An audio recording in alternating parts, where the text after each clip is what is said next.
உலகத்திலேயே உன்னதமான தலம் திருப்பெருந்துறை. சைவ உலகத்தில் பொன்னை போல போற்றி பாதுகாக்க வேண்டிய தலம் திருப்பெருந்துறை ஆவுடையார் கோயில்.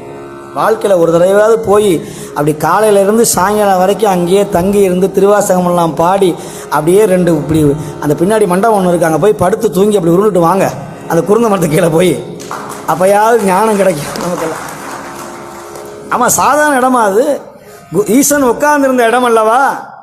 அது எப்படி பார்த்தாராம்? அப்படியே பார்த்துக்கிட்டு இருந்தாராம். குதிரை சத்தம் எப்போ வரும், குதிரை சத்தம் எப்போ வரும், குதிரை சத்தம் எப்போ வரும்னு. அந்த குதிரை சத்தம் வர வர இவருக்கு வேலை ஆரம்பிச்சிருச்சு. யாருக்கு? சிவபெருமானுக்கு. ஓ, வந்து விட்டார் வந்து விட்டார் வந்து விட்டார் மணிவாசகர். அண்ணலும் நோக்கினார், அலிகளும் நோக்கினார். இன்னமும் கூட்டமாக தேவாரம் பாடுறாங்களே, ஏதோ பஜனை பாடுறாங்களே அப்படின்னு நினச்சாரு. இந்த கூட வந்தவங்களாம், சாமி நம்ம குதிரை வாங்குற வேலையை விட்டு ஏயா உனக்கு இந்த வேலை, நம்ம மீமிஸ்டலுக்கு போகணும், வாயா அங்கே போல ராமநாடுக்கு போகணும், நிறையா வேலை இருக்குது அப்படின்னு கிளம்புனார். வியாபாரம் அந்த தொண்டிக்கு போய் குதிரை வாங்கணும்னு கிளம்பு வந்தாங்க.